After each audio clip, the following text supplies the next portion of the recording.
Good morning, everybody. You get the sneak preview before we kick off. This is what it's like behind the scenes. Feel the energy build as we're about to go on air.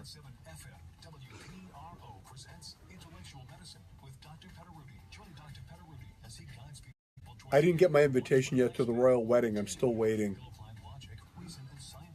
I think Prince Charles could use a little anti-aging. We'd probably work on that face. We could help his face. He's got a good. Good morning, everybody. It's Dr. Petteruti with Shannon at Intellectual Medicine here on WPRO as we wake up in the greatest place in the entire world to live. That's right, folks. You are smack dab center in the middle of, well, just about the perfect place to live, I think. I would argue that. I don't know. Owen wouldn't. Your son, no, he doesn't like he it. thinks this is pretty perfect. It's a great place. And today we're going to connect your bones to your face, to your happiness, to your self-esteem, and we're going to discuss ways to improve all of those parameters. You know, Shannon, too often we look at anti-aging and aesthetics in particular as being the preserve of the wealthy and the vain. You know, if you have money, then you pursue these shallow and vain pursuits, right? Well, we beg to differ. You know, our face is our calling card. One of the first things we all do when we get up in the morning is we look in the mirror, right? You do that every morning, don't you, Shan? I do. Yep, and you look in the mirror because you want to look your best. I was once talking to a gentleman, he's 95, I'll never forget this, and at the end of my appointment with him, I had a question. I said, now I just want to know, what does it feel like, you know, to be 95? And he paused and he said, Doc, I look in the mirror and I can't believe there's an old man looking back at me. He said, I feel the same. Now, how many times, Shannon, have we executed facial anti-aging in conjunction with other anti-aging therapies and seen people sort of come back to life on a global level? Their energy, their confidence, their vitality. This is real. This is quality of life stuff. And we need to distinguish it from a lot of the smoke and mirrors that's happening out there. All these elements connect. We're going to talk about how. If time permits, we'll talk a little bit about lead. But I got to get this piece out there, folks. There is absolutely a correlation between financial health and medical health and your well-being. Health is a commodity that in part can be enhanced by investing in the proper pursuits, the proper elements of health and anti-aging. To do that, you've got to have the fundamentals, correct? You've got to have financial solvency.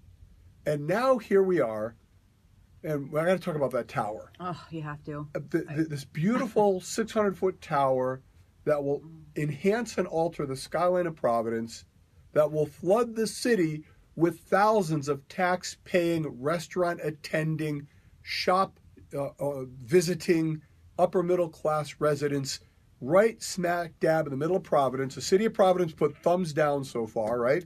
The Planning Commission said, we don't want that. It doesn't look like buildings that are already there. I got to tell you, Shannon, there's a lack of vision. I want to know, where's the leadership on this issue?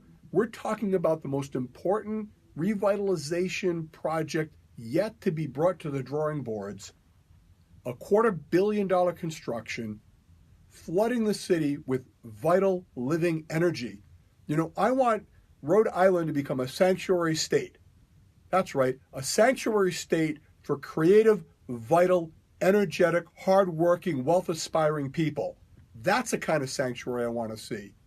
Project like this can become a magnet. Providence is on the verge of becoming either a decrepit, backward-slipping city, hearkening back to its negative, dark days before the revival, or it can move forward and become the Nashville of New England, full of young, what do people like? Quality of life. You build that and they will come. You know that whole institution center that Governor Raimondo's been championing? Folks, that's a popcorn fart next to this development. And if people don't get behind it, shame on them. Mayor Laws was ride his bike around town, admiring the graffiti, the street people, the parking meters he put in, the speed cameras he put in, and yet where's the leadership on this issue? They should be in front of city council. Don't tell me your residents don't want it. right? We don't live in Providence, but by golly, our tax money goes there. Did you hear Buddy's cousin is going to run? Oh, no, really? No, I'm not kidding. I'm so excited. I mean, I don't know. What is that? Maybe Buddy. does he have credibility? Who knows? I have no idea. I'm But- just interested. Well, I to was see going to what say, happens. somewhere, Buddy Cianci and all of his corrupt creative energy is spinning in his grave. You know, I got to tell you, if this doesn't go through, it will. This is a city, folks, on the verge of bankruptcy, thumbing their nose at $250 million of private equity coming into the city. On the verge of bankruptcy, these idiots are thumbing their nose at it, while you and I, the suburban taxpayers, are flooding them with our money. They're a black hole sucking in our money and wasting it with poor management. And now they want to sell the water authority. Oh, that's great. I'm in Atlantic City and I'm broke, so I'm going to sell all my clothes so I can pay my gambling debt and then go right back into the casino naked. That's what this boils down to. Well, how does it connect to your health? Because poverty begets ill health, addiction, poor nutrition, poor schools. Everything starts to connect, folks. We the people need to influence the direction of our community and our leadership. You know, I started out the show telling you how great it is to live here, and it is. There's a certain amount, however, of inertia that comes down to Rhode Islanders that prevents us from demanding excellence. We have come to accept mediocrity on so many levels. We've come to accept it in our schools, in our leadership, in our financial structure. Here's the deal, folks. Money moves, poverty takes root.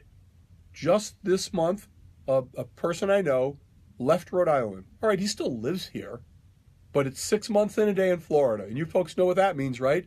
All of this tax money has now gone. It's gone south, literally gone south. That pattern will continue to repeat itself until Rhode Island finds a way to make itself more of a magnet for creative, energetic, hardworking people. Now, you know, intellectual medicine here in West Bay and with Dr. Souza over in East Bay, you know, we're part of that magnet. Along with some of the leading plastic surgeons and anti-aging experts in the nation, we're starting to cluster a gravitational force here.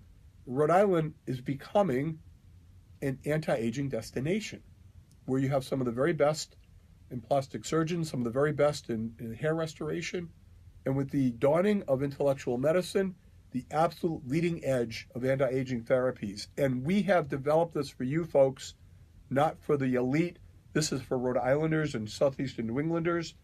But look, there's a connection here. Headlines: death from falls going up to 60,000 by 2030.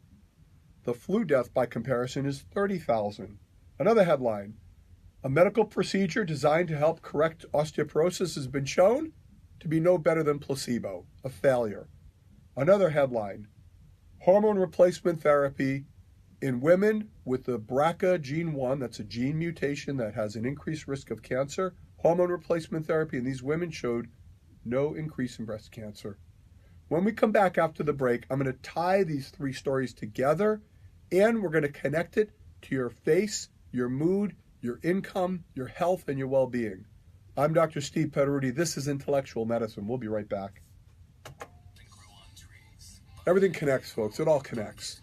The idea that things happen in an isolated silo is a myopic way of looking at the world and looking at medicine.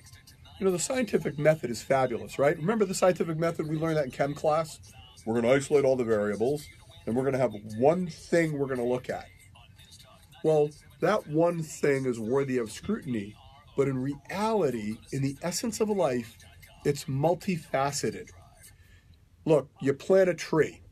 You want to put water on it? That's important. No fertilizer, tree's not going to do so well. No sunlight, it's going to die. Multifaceted.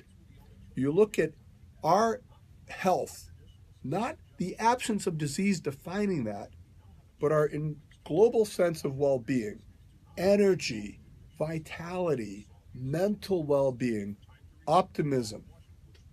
The story ends the same for all of us. We punch our ticket and we exit the planet.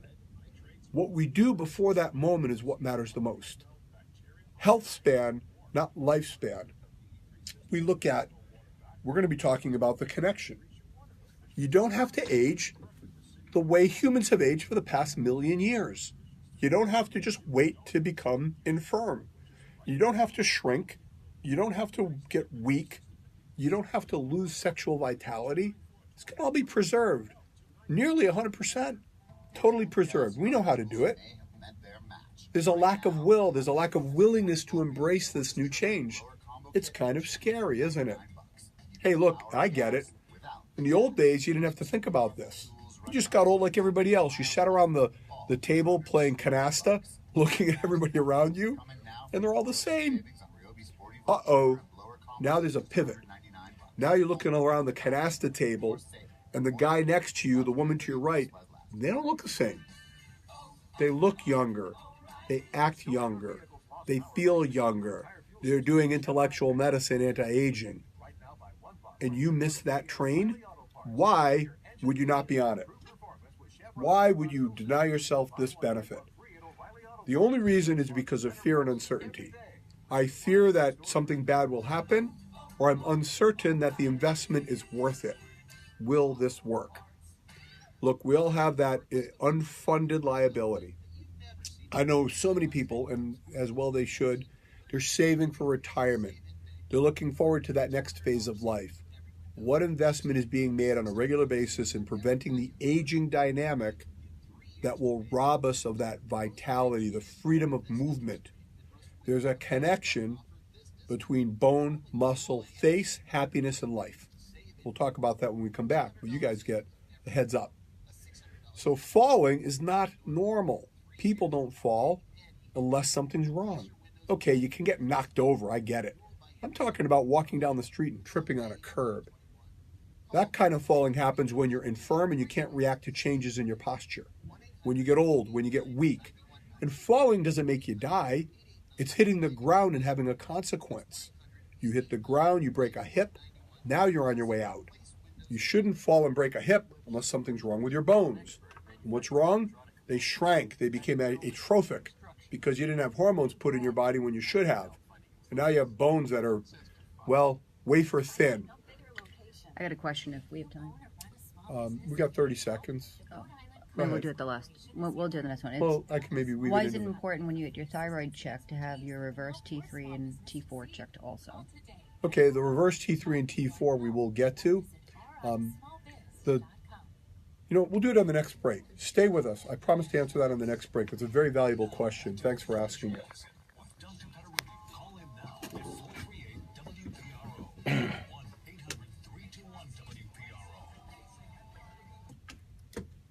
We are back, and it's a beautiful Saturday. It's a beautiful Saturday because we heard from our cake music. That's so awesome. Thank you.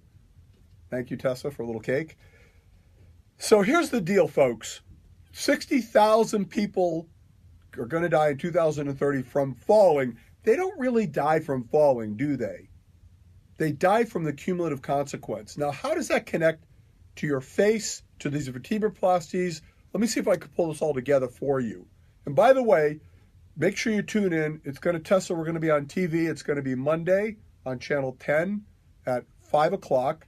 Barbara Moore Silver was at Intellectual Medicine where she was filming and studying and taking notes on the plasma facials that we do to reverse facial aging. And we do this both in East Providence and in Warwick, at East Bay and at West Bay, Intellectual Medicine, both. And she's going to be there. It'll be on at 5 o'clock. So tune that in. You'll get to see it firsthand. So anyhow, here we are with regard to these connections. Facial anti-aging, falling, and weak bones. As you get old, your bones shrink. They atrophy. They atrophy because, in large measure, you're lacking hormones. The bones get thin. They get wafer weak. In addition, you're losing muscle mass. As the muscles shrink, the bones thin, your capacity to correct yourself when you stumble goes down. Normally when you walk and stumble, you don't fall, right, Shannon? You catch yourself. You've had that happen. When you fall and hit the ground and then you crack a bone, that's a prelude to death because you're becoming so infirm. Now, there was a procedure called vertebroplasty. I remember years ago, Shannon, how excited I was when this was introduced at our hospital. They could go in with a needle and inject this glue into the vertebrae that were collapsing to support them. It seemed brilliant. Here's what you need to know about medical procedures, folks. There is no FDA clearance or approval for surgical or medical procedures. It is not within the realm of their authority. So any doctor, any hospital can conceive and implement a new procedure based upon their best science and evidence of benefit without proof. Now a study has shown us that injecting this plastic into weak vertebrae does no good compared to placebo. No benefit. So we thought this was great, right? Your vertebrae are collapsing. You ever wonder why you shrink? Because those vertebrae, they're stacked like blocks one on the other. They start to collapse as the bones get weak and thin. Well, our goal is to never have that occur. That's part of what we used to call normal aging. Remember normal aging, Shan, right? What happens in normal aging? You shrink, you get weak, your bones fade, your brain fades, your sex drive evaporates, and then you go to see your doctor and that's normal. That's just supposed to happen. Well, it doesn't have to happen. And here's the connection. Death from falls don't happen. Number one, if you don't fall. Number two, if you fall and your bones are strong, you just bounce, you get up. You keep walking. Well, what would stop all this from happening is people engaging in the full spectrum of anti-aging therapies currently available that you can use.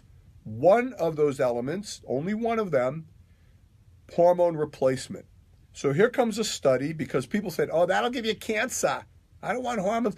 You ever see people, some people react, they rear up on their hindquarters. And some of those people, folks, are my esteemed colleagues. I do love my fellow physicians, trust me.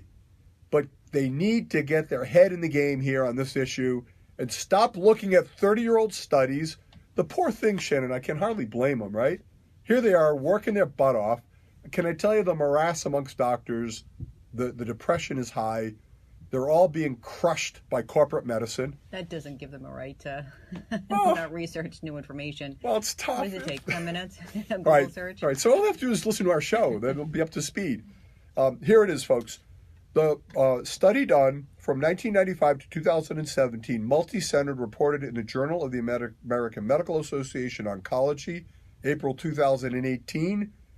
I'm going to read the summary and then amplify it. I quote, no association between ever use of hormone replacement therapy after ovaries are removed compared with no use and the risk of breast cancer.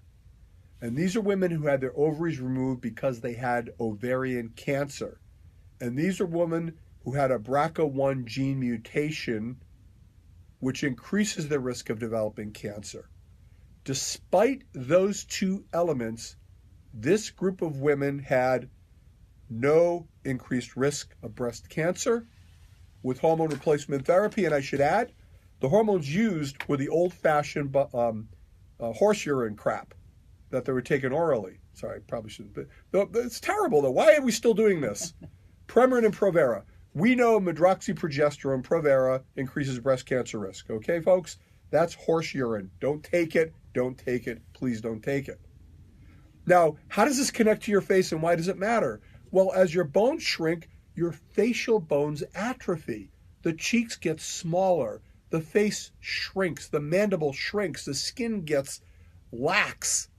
An aged face causes less happiness. Now, I'm going to make a connection. Hormones, part of facial anti-aging, part of preventing death from falls, part of preventing shrinking. Now let's connect that to the face. Now in intellectual medicine, we tie together all these threads to preserve your facial youthfulness and to reclaim it. Why? Because we're shallow and vain? No. Because it matters. It matters to your health, to your well-being. So here it is, face and happiness, Shannon. Did you know that botulinum toxin, Dysport, and other therapies, and I'm going to quote this again, quick, strong, and sustained improvement in depressive symptoms. 3 separate controlled studies. Whoever thought that Botox would treat depression? Well, it does. Why? Because there's a connection between our face and our sense of well-being. We already established the fact we all look at our face in the morning, right? I know I do. I look at my face. I try my best, people, to make my face presentable to you all because I don't want to scare folks as I walk down the street. And we work hard at this at Intellectual Medicine, not because of shallow vanity, because of health, happiness, and well-being. Another study, facial fill. These are injectable fills of safe products to reverse some of the signs of aging. Improvement in all spheres of quality of life, improved self-esteem, less anxiety, and less depression. This seems self-evident. We can remember days maybe in our past when going through adolescent growth curves, the face did unkind things to us. Maybe it was acne. Maybe it was a goofy haircut. It mattered then, and it matters now. It's not the only thing that matters, but it matters. So we break down the face. There's something called the aesthetic unit. A young face has no perceivable difference in these divisions. As we age, the face breaks into compartments: forehead, nasolabial, chin. And unfortunately, women's faces age more aggressively than men. Now comes this breakthrough. You'll see it on Channel 10 at 5 o'clock with Barbara Moore-Silver reporting on plasma facial, taking your plasma, concentrating your platelets, and utilizing that to safely re-inject it into areas where the face is disappearing.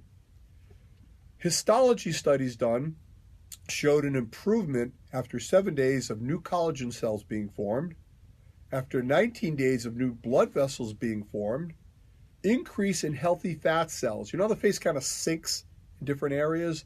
That can be reversed. The photo damage from the sun, acne scarring, reversed. 12 weeks after the treatment, the face was still getting better. This is not artificial stuff. It's your face. It's capturing the capacity of your body to self-heal. When you think about it, Shan, a lot of what we do at Intellectual Medicine is really amplifying that attribute. Your body's in a constant state of attempting to rebuild itself. Now we apply that to the face. And with these treatment approaches, you can have restoration of youthful face. Now we do that. We have something special going on too, don't we, Shan? What's going on? We do. We're offering the PRP or the plasma facial for 15% off. Okay, and in order to find out if this is going to be a right fit and converse more about it, they do need to come in. The most important part of that is a consultative overview with Dr. Michael Souza at East Bay or with us in West Bay. And for a mere, $100 consult. It is, yeah. And that gets applied to the treatment if you choose it. It does. So you can reflect upon this in a detailed and private environment. It all connects. It all connects to our health, to our happiness. The face connects. Now, when we come back, we're going to continue this conversation, but I want you to tell me what's wrong with this headline from the Providence Journal, Shannon. I quote, "High levels of lead found in Charleston Elementary School drinking water," end quote. Listeners, tell me what's wrong with that headline, and we'll amplify it when we come back. But first, from the Revolution Southwash News Center is Doug Lizette with today's news. What's up, Doug? So we're talking about thyroid. I could do a whole show on thyroid. We should. I probably should. So thyroid, here's what I was taught in medical school. Here's what Orthodox doctors typically do. When screening the thyroid, they do a TSH, a thyroid-stimulating hormone. It's a measurement of the pituitary gland producing the hormone that goes to the thyroid and stimulates it to make its stuff. We were taught that if your TSH is normal, the workup's over. You're done. The normal level of TSH is from roughly 0.6 to roughly 5.0. It's a huge normal range. Now, that training has been shown to be passé. We know that a TSH that is normal is not adequate to assess the function of your thyroid. That symptoms of thyroid dysfunction can include fatigue, weight gain, dry skin, thinning hair, thinning of the lateral eyebrow, constipation, cold intolerance, depressed mood. Thyroid affects everything to do with your body. So at Intellectual Medicine, Dr. Souza and I will look at your TSH, the thyroid stimulating hormone. That goes to the thyroid gland, and the thyroid gland makes predominantly T4. T4 is converted in the bloodstream to T3, and T3 is a thing that does all the heavy lifting. That does all the energy enhancing attributes of thyroid. We measure TSH, T4, and T3. We'll get to reverse T3 in a minute. Here's some of the problems. You can have an abundant amount of T4, but particularly as we get older, the body has difficulty converting the T4 into T3. The brain will see that T4 and will be satisfied.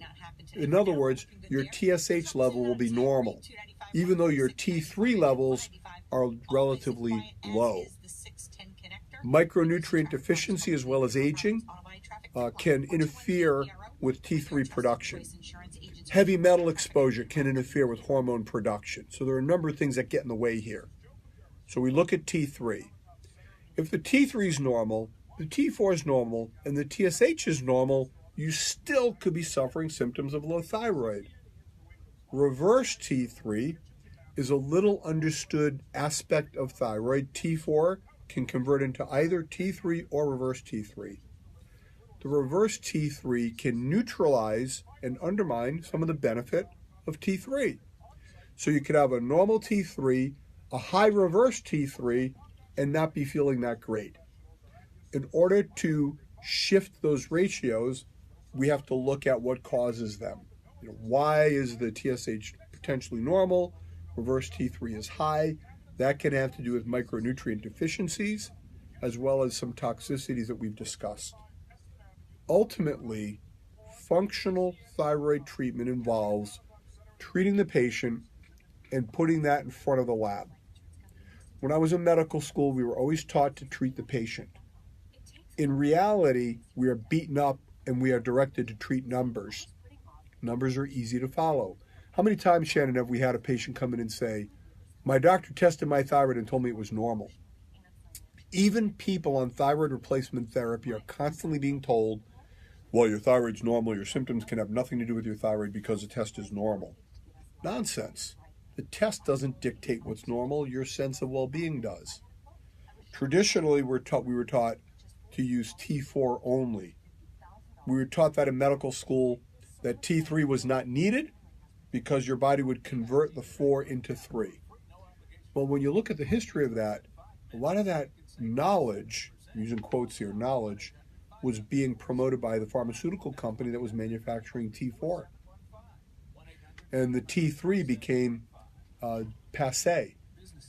What we know, based upon our experience and the clinical research of other clinicians, I think of Dr. Kenny Blanchard, one of the godfathers of functional thyroid medicine. We still miss him, great man. We now know that people simply do better. You give them a little bit of T3, and they perk right up. Energy, vitality, mental clarity. What are we talking about when we come back? Oh, lead. That's right. A lead quote. It's really hard to get doctors to listen to you these days, isn't it? They go in and they kind of have their thing already kind of set up. And again, they just lack time.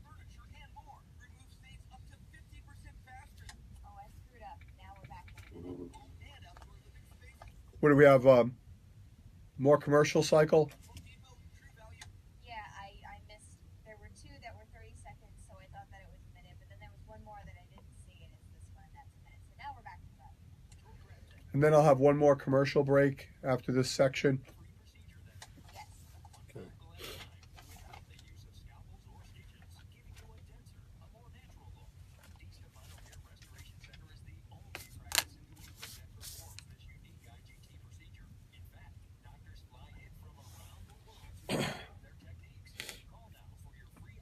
I guess that wedding's happening right now, huh? I didn't realize it was today. What month is this? We're in May. May's a nice month to get married. I mean, they're not here, but We got married in October. Hey, I should announce my birthday. Oh my gosh, you don't need to announce your birthday. I think it's important. All right, we're about to kick off again here, folks. Thanks for that question, by the way. Gives me an opportunity to educate and talk about it.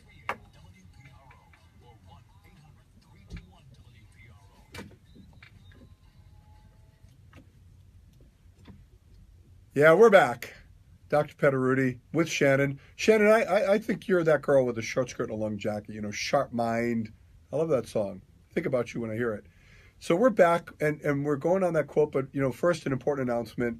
Yes, folks, it is that week.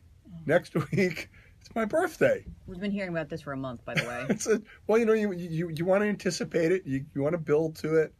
A few shopping days left. You can squeeze them in. Come on, I will be 59 years old. That's a great idea, Tessa. A birthday month. I love it. He already has a birthday month. Well, I had to plan my Starts in birthday May. party. It's May. You know what that means? It's a great month.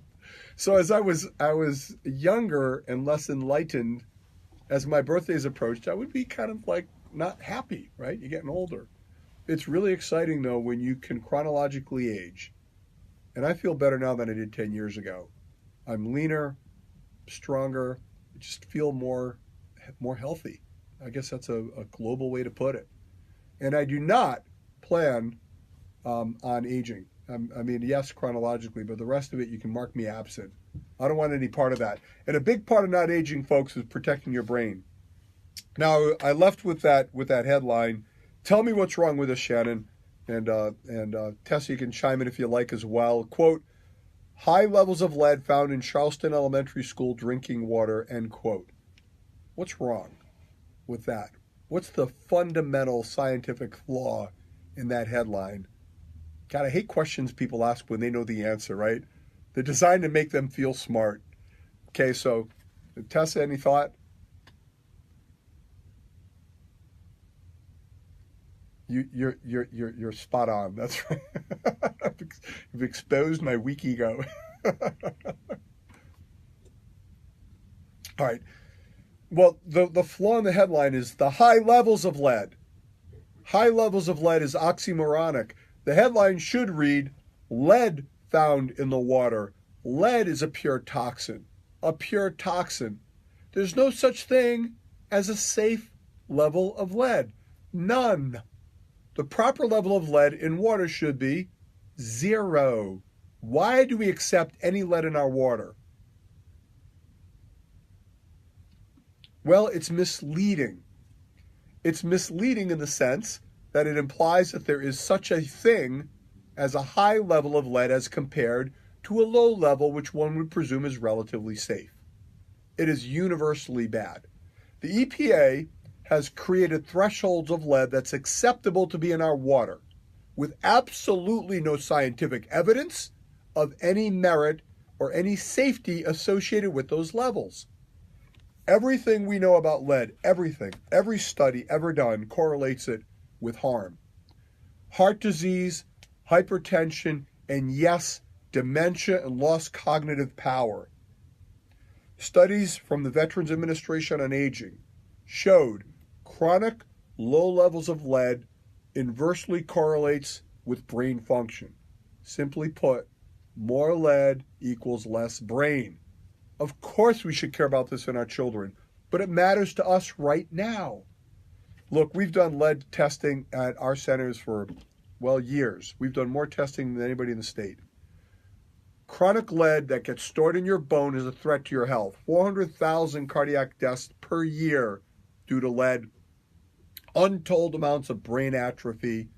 We're talking now about happiness, about health, keeping ourselves vital. Well, you got to take your brain with you. It's not shocking that there is no treatment for dementia, and it's not surprising that they've not been able to find a cause. Not a genetic cause, not a medical cause, nor a treatment. We believe it is multifaceted, and it has to do in part with chronic exposure to toxins, heavy metal chief among them. So now you know what they're doing to get rid of that lead, Shannon? They're flushing the system out, right? They're going to wash it out. Do you realize, people, how many hundreds of miles of pipe take that water to your house? And that pipe had lead in it until 1996 when they outlawed it. Well, they didn't go digging up the old pipes. And did you know that a lead-free faucet is allowed to have lead in it up to a certain percentage and still call itself lead-free? So what do you do about all this? Well, one thing you do, get your blood lead level checked. And if it comes back at all, any lead at all, that's an issue. They may say, oh, you're fine. You know what the threshold is now? It's 5, I think, it's deciliter per milliliter. 5 is a threshold. It used to be 10. They lowered it to 5 because lead is bad, so make it lower. If it shows up at all, people, you should be concerned. Furthermore, that only exposes the amount of lead you've had in the last 72 hours. The lead builds in your body. It comes in, but there's no way out. The body cannot metabolize it. So it gets stored in the bone, it gets stored in the cells, and it sits there rotting your heart, rotting your brain, and causing health consequence. The only way to know the total storage is to do a provocative heavy metal test, or I should say the best way. This is our best way. We do an IV infusion of the FDA-approved drug called calcium EDTA that latches onto the lead in your bone and pulls it out so we can measure what comes out in the urine. Dr. Souza does that at his center. We do it at ours. The test is cheap, it's reliable, and it'll give you the information you need to make a plan to help lower your lead level. I don't care what your age is. This should be done. Not to mention the carcinogenic dynamic of heavy metals. We're going to be talking about this in the future, Shan, but you know, I don't want to be a good-looking guy with a rotted brain. And I don't want to be the dude that's getting the facial anti-aging in lieu of brain health. They all kind of connect. Although I guess if you're demented enough, you can think you look good even if you're ugly, right? It's just, no. So the plasma facial, what we've learned today is that it affects your mood, your self-esteem, and there are correlations between confidence, self-esteem, positive mood, and success in life, whether it's interpersonal relationships or it's a job-related dynamic. People with confidence, people without depression, are folks that have more capacity to generate higher income, get a better job, project that aura that gives them a positive impact on people around them. You ever notice some people have that X factor? You know, Shan, when you meet them and there's a certain energy that comes off of them, we can feel that intangible quality enhance as people start to reverse their aging. You got to see on Monday at 5 o'clock, there's going to be the before and after photographs, aren't there? One of our clients who's been through this. And the beauty of this is it's sustainable, that the face continues to get better and better over time. Very exciting stuff. Well, when we come back, I think we should highlight, Shan, a little bit about SAMS, SAMS, statin-associated muscle symptom. Why it exists, or at least the theories behind it, and how it is overlooked so often by orthodox medicine, who believe, I think, that everybody should be on a statin drug. So when we come back, we'll talk about SAMS and highlight some other areas we've been hitting today. I'm Dr. Steve Petteruti. This is Intellectual Medicine. They look pretty cool, these guys marching with their white gloves. Beef eaters with the big puffy hats. It's like Bergenfield. Oh, is that their uniforms? They have beef eater uniforms? They're a good-looking guy. Yeah, handsome couple. I think they should be the next king and queen. No, he's like 12th in line. Well, you know, you could probably talk to a guy. He probably has a guy in North Providence who could try to help him out in that. Kind of move him up in the line a little bit. You didn't hear about Buddy's cousin? I did not hear about Buddy's cousin. I'm so excited. What is it about his cousin that makes him worthy? Buddy. Well, okay. Just Buddy. If it were like the clone of Buddy, it's just... I don't know. I just thought it was kind of cool. Yeah, well, you know what would be kind of cool is having charismatic leaders that have the vision and energy to lead us. Right. Instead of just being futzing at the edges, manipulating bureaucratic elements without having a big vision. We'll see what they do. I mean, if they come through on this building, I'll be surprised and impressed. But they should be there advocating for it in a public forum. They should be talking about its merit. All right, I have an important question. Important question. What you got? Who's going to win the Celtics game tonight? Oh, that's a great question. Look, the Celtics are a testament of dynamic youth and energy, and they clearly are the superior team as evidenced by those first 2 games. And I really believe they're going to take the series. However, desperation is a powerful motivator. And I think Cleveland wins. I think they win not because they're the better team. They win because James is still just a transformational talent. They win because they're going to punch the Celtics literally. You're going to see a very physical game, a very high-paced game. And, it's their home turf. I don't think they're going to get swept. So I see the Celtics. This is a critical game for Cleveland to have any hope. Although I do see the Celtics winning the series. I think they'll win it. It could go 7 games. Could go 7. As bad as Cleveland has looked in those first 2 games, they start hitting their 3-point shots and everything changes. The Celtics go a little bit cold, so it's going to shift. And so I'm a big Celtics fan. I think the Celtics win the series. They go on to face Golden State. There's no way Houston gets by Golden State. And I think that Golden State will win in 6 because the Celtics are going to surprise people by their youthful play, right? They're long. They're great defensively. They can guard all 5 positions on the floor, and they can come at you in waves. They remind me of Georgetown's old teams, the Hoya Paranoia teams, where they used to just pound folks with their relentless energy.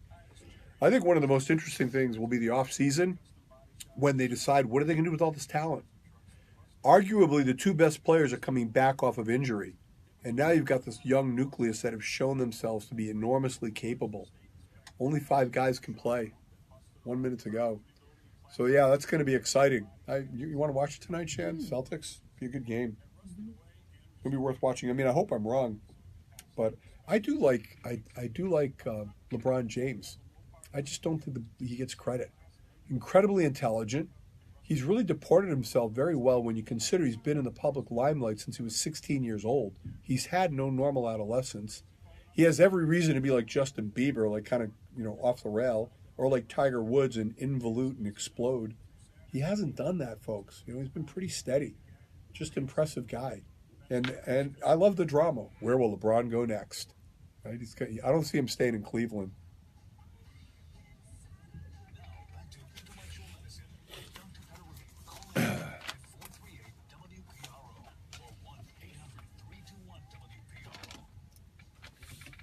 Hey gang, it's Dr. Petteruti. We are back. Well, we were just off air talking about tonight's game, Shannon. I made a prediction. I think the Celtics win the series, but I do think they lose tonight. Just because in the NBA, desperation is king. And Cleveland and LeBron James, I just don't see him getting swept in a series. And I think he's going to go off for like 60 points.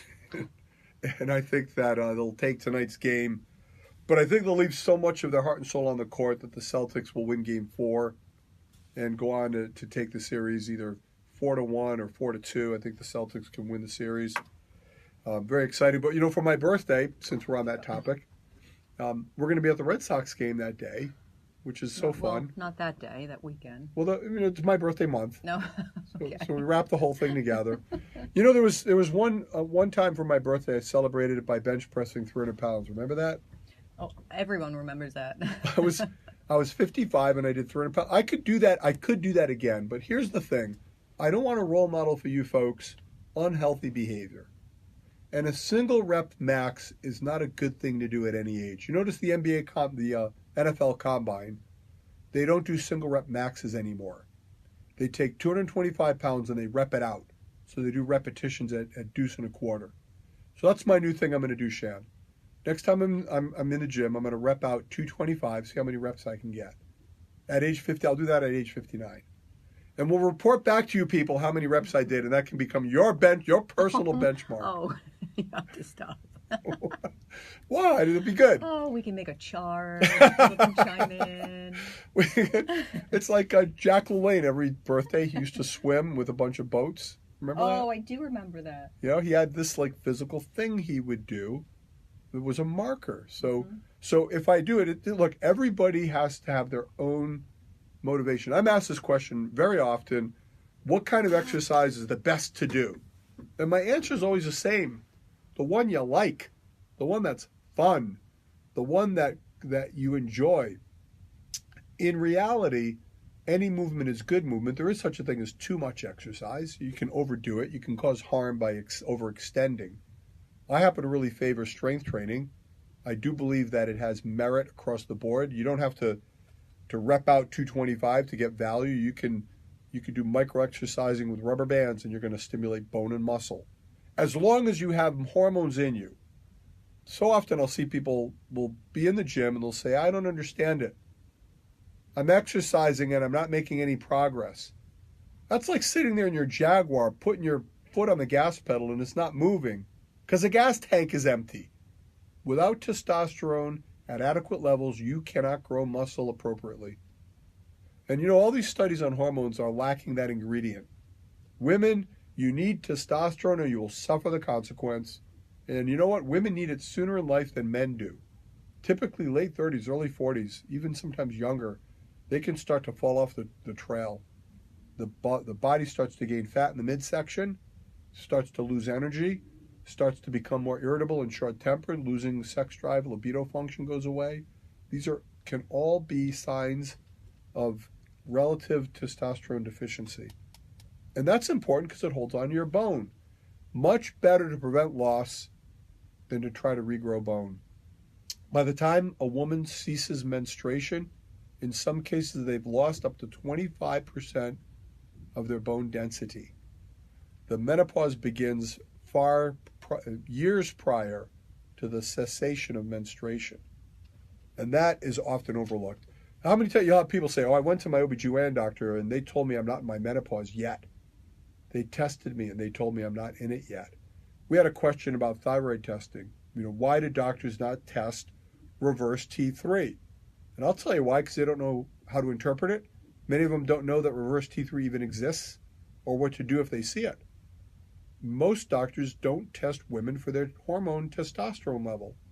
And if they do, it's difficult to interpret because there are no standardized norms and there is not universal agreement about what levels they should aspire to.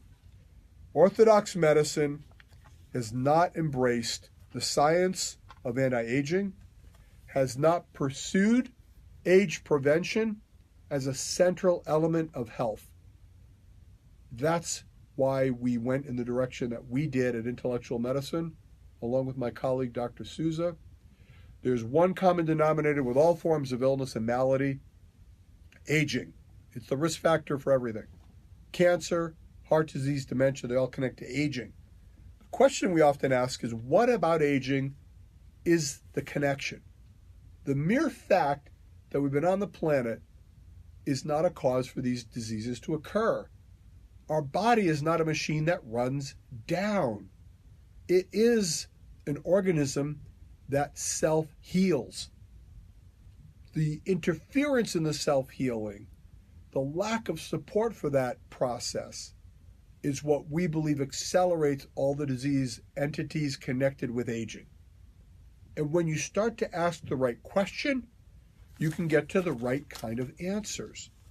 Anti-aging involves keeping your hormones up to speed, neutralizing free radicals, preventing and reversing heavy metal toxicities, keeping the brain fresh, getting your chelation therapies, replacing the hormone therapy. Yes, treating your face. We all want to live to be 100. We don't want to look the part. So you have to do this. You don't have to do it. You can choose to do this and be proactive.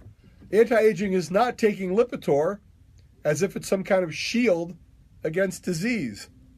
So statin drugs have a 10% rate of muscle-associated symptoms. 10% of folks who take it. Muscle aching, pain, fatigue, lower leg heaviness. Atorvastatin, perhaps the most popular drug. I think it's an over $1 billion drug. It's the most widely prescribed drug in the country.